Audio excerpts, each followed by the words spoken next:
welcome to another edition of From the Eagle's Nest, and I'm your host, Dr. Russ Moyer. Hi, I'm Russ Moyer, the president of Eagle Worldwide Ministries, and Maeve and I would like to welcome you today to From the Eagle's Nest. Our guest today is Ellen Campbell, who is the founder and director of the Canadian Center for Abuse Awareness, and I'm really excited, and I know you're going to enjoy this show.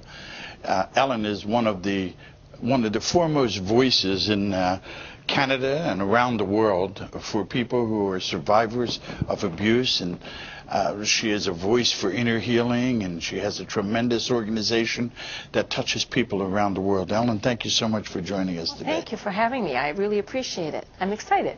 You know, you're a wonderful blessing to people everywhere you go. Everybody who meets you, your personality and everything that you do, it just reaches and touches hearts and lives, and we so appreciate our relationship with you.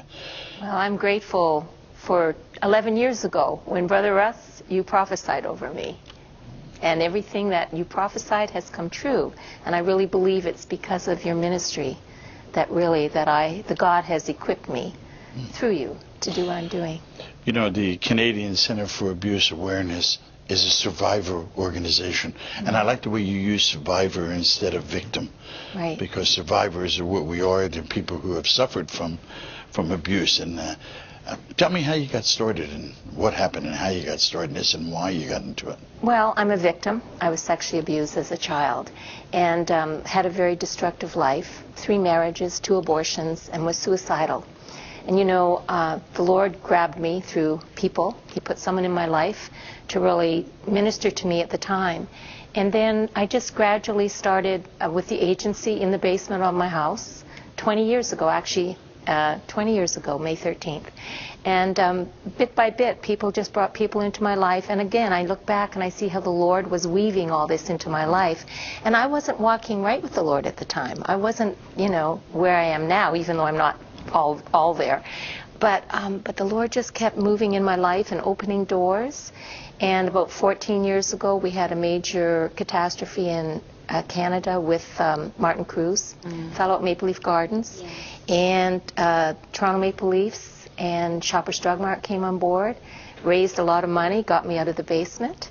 Can you tell us about that Martin issue? Right. Well, Martin was the first man to come forward to say he'd been sexually abused at the Gardens. There was well over 100 that have come forward since that we've, you know, worked with a lot of them. By what? By a coach? By a parental figure in their life? By someone in authority? It was just a coach. Actually, it was somebody, he wasn't even a coach. He was just a worker there, you know, gave them seats. But he and another fellow, there were 2 of them, sexually abused these boys over the years. And like most victims, Russ, he didn't come forward until his life was a mess. He was on drugs and alcohol.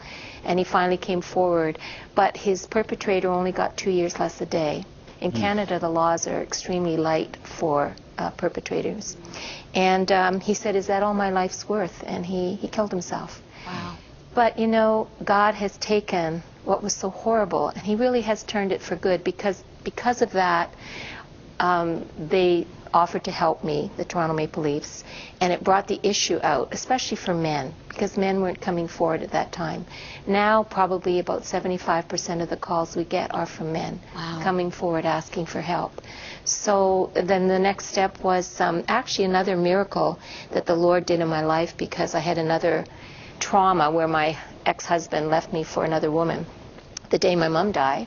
And thanks to, you know, really my church, the Gathering Place, which is it's actually the first church that Eagle Worldwide birthed. Right. And of course, Eagle Worldwide stood by me at the time.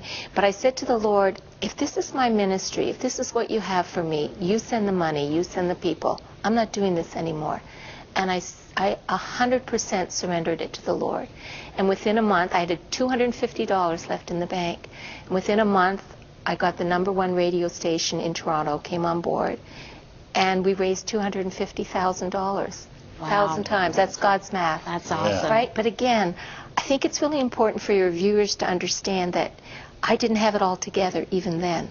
but I was open and I surrendered. And it's the surrendering that Yes. is really the main thing. And then faith, just walk by faith.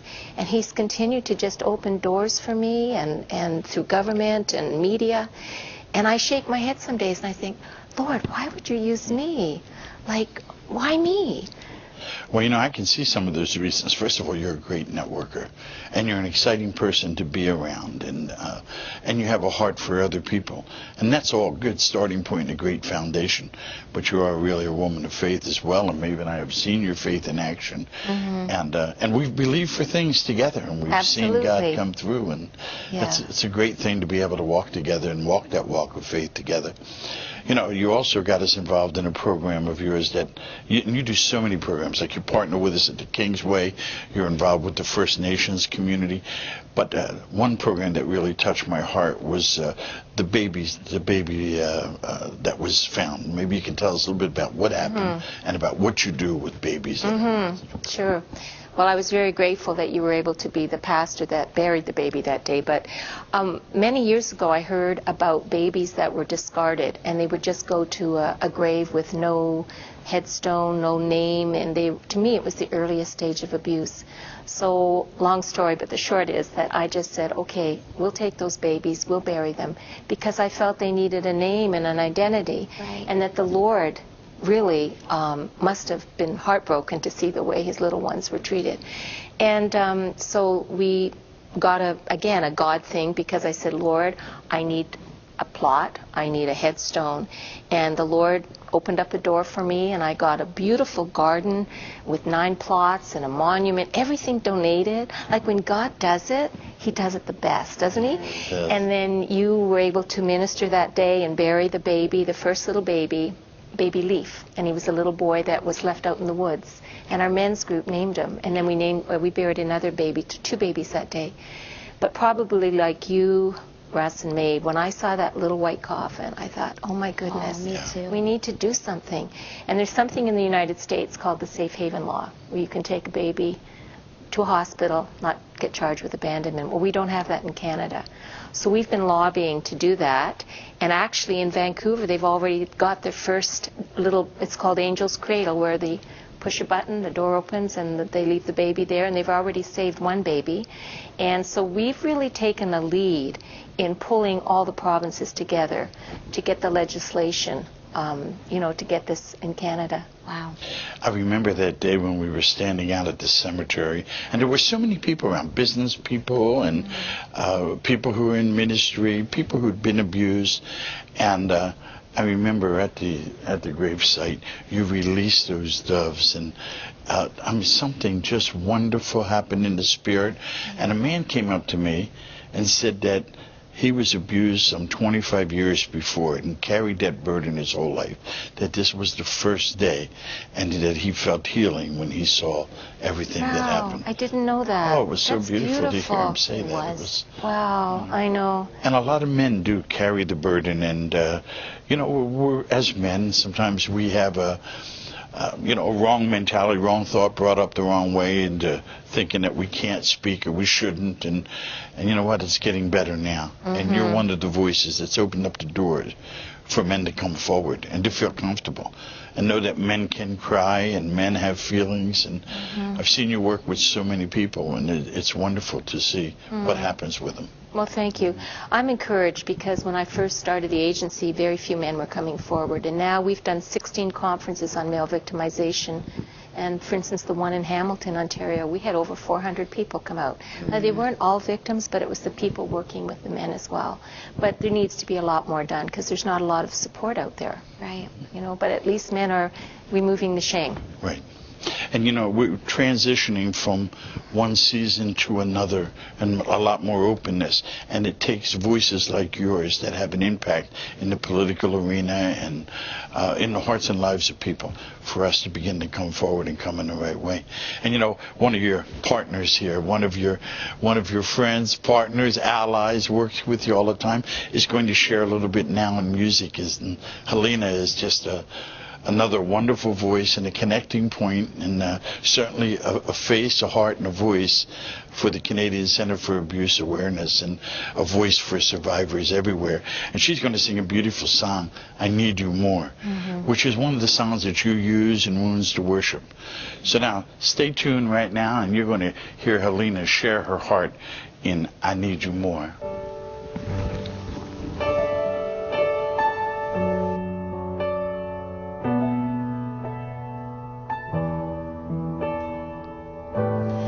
Need you more than yesterday. I need you more than words can say. I need you more than ever before. I need you more. I need you more. I need you more than yesterday. I need you more. There's so much more than words can say. I need you more than ever before. I need you, Lord. I need you, Lord, more than the air I breathe, more than the song I sing, more than the next heartbeat, more than anything. And Lord, as time goes by, I'll be by your side, 'cause I never want to go back to my old life. I need you more, oh, more than yesterday. I need you more, oh, more than words can say. I need you more than ever before. I need you, Lord. I need you, Lord. I need you more, Lord, more than yesterday. I need you more than words can say. I need you more than ever before. I need you, Lord. I need you, Lord, more than the air I breathe, more than the song I sing, more than the next heartbeat. I need you more than anything. And Lord, as time goes by, I'll be by your side, 'cause I never want to go back to my old life. I need you more, Lord, oh, more than yesterday. I need you more, so much more than words can say. I need you more than ever before. I need you, Lord. I need you, Lord. I need you, Lord. I need you, Lord. I need you more than ever before. I need you, Lord.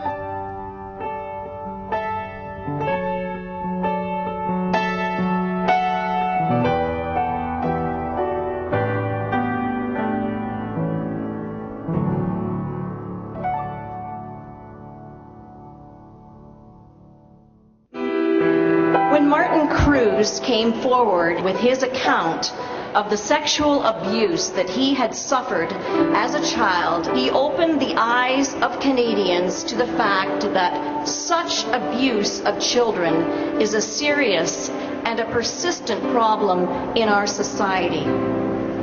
It is conservatively estimated that there may be as many as 94,000 Ontario children living in situations that may be abusive, that 1 in 3 girls in Ontario and 1 in 5 boys are sexually abused. When we talk about this, and it's a subject that, look, most of us don't want to talk about. I look at my 3 beautiful daughters at home, and it stuns me on a level that it stuns you, that people actually do harmful things to their children or someone else's. It's beyond comprehension. I am a survivor of childhood sexual abuse, had a pretty destructive life, and really about 20 years ago this month, I was lining up for my pills at Northwestern General Hospital. I was going to commit suicide.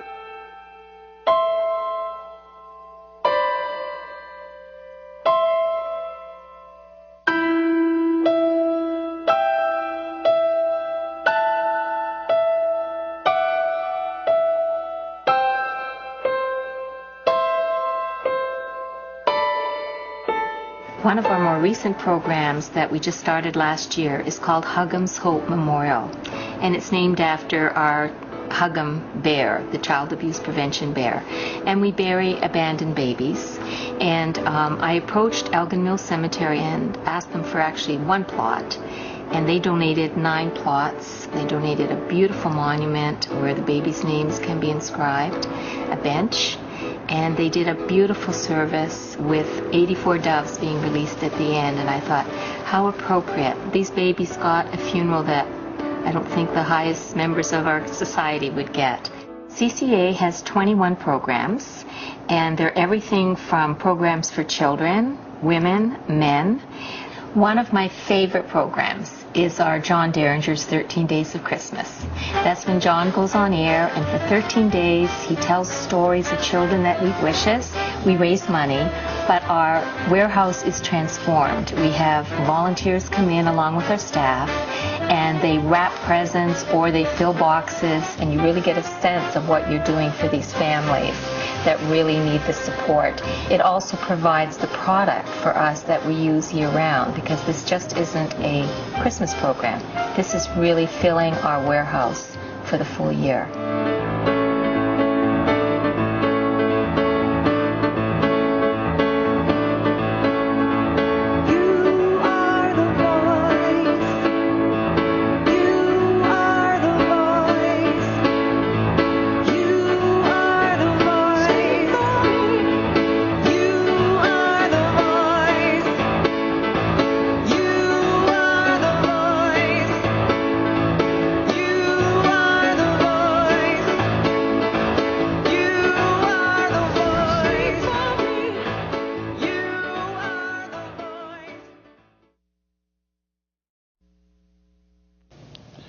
Welcome back to From the Eagle's Nest, and I'm here with 2 young ladies who do a tremendous job touching lives and changing lives. Helena, that was beautiful. Thank you. That was really nice. And then in your promo, it had about the release of those beautiful doves that day. What an impactful moment.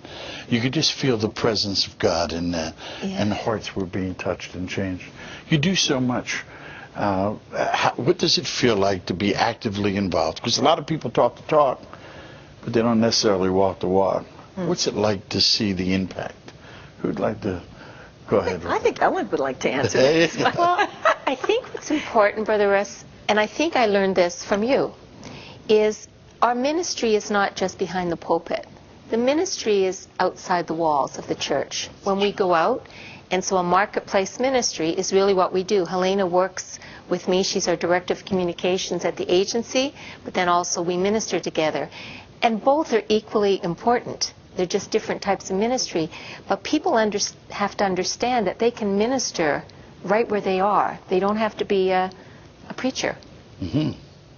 And both of you are like that, and you minister to people in the place of their need. I know that one of the things that you do and are involved with us is at the Kingsway and at the Six Nations, where you guys provide, clothing and toys for children and things. Tell me about some of the other services that you're providing. We have a huge warehouse, as you know, and of course we provide for men as well. So we do a lot in the area of product, a lot in the area of awareness, legislative change.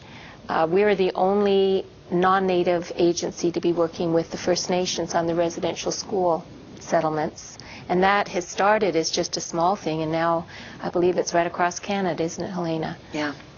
What do you do with the residential school, and what happened there? Because maybe some of our viewing audience isn't aware of that.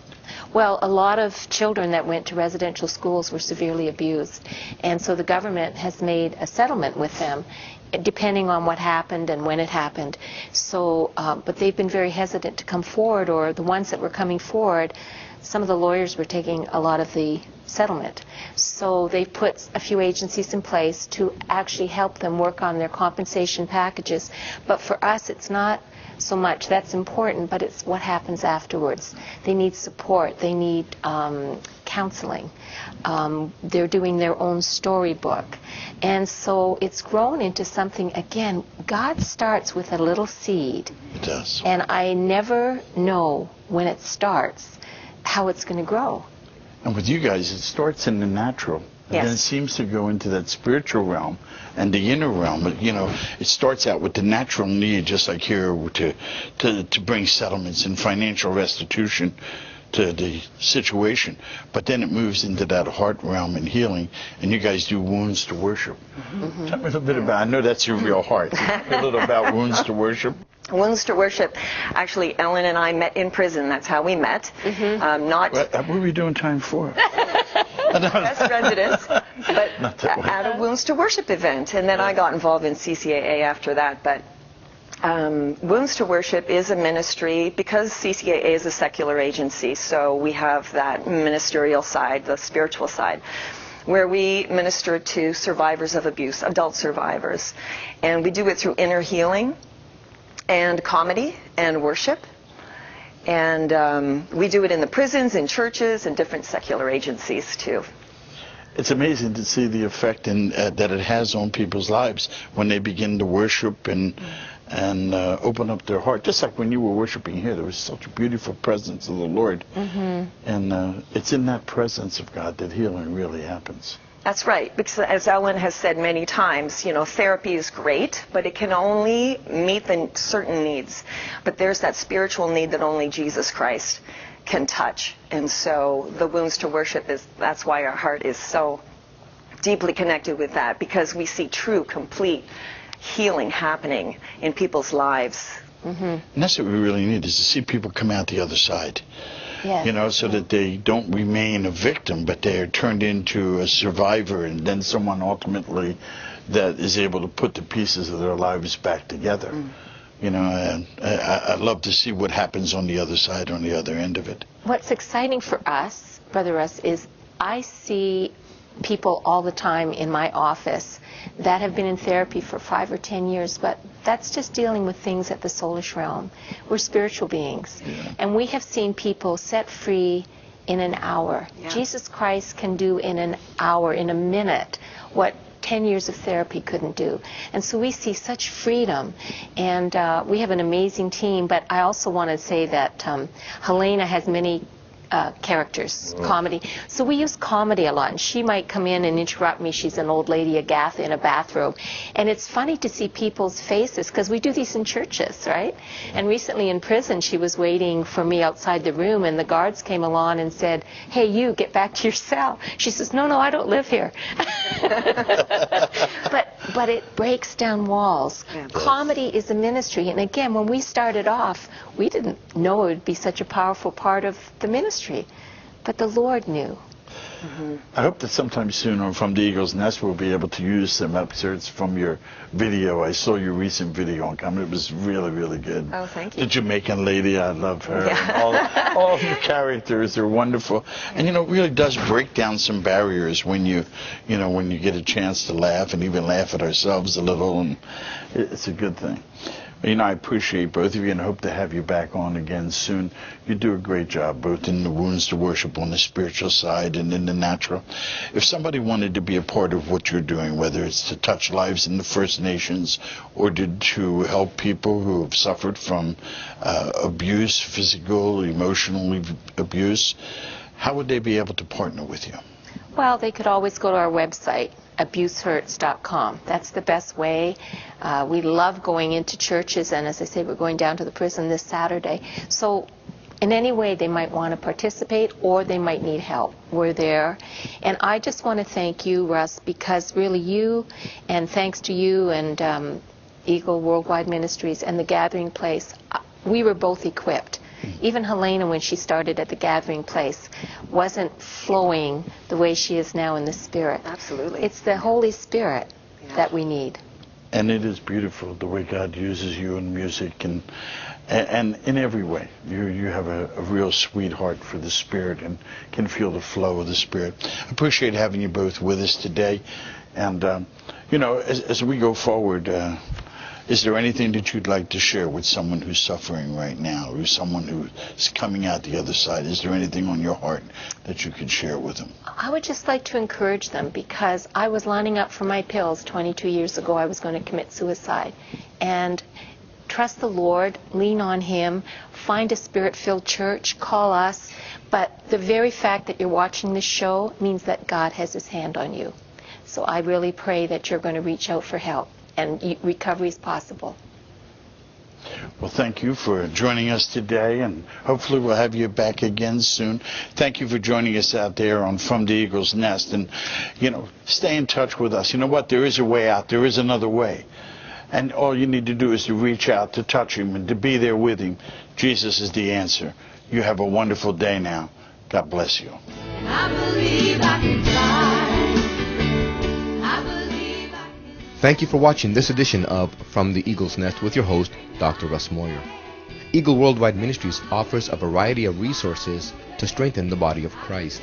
Check out our product store at www.eagleworldwide.com.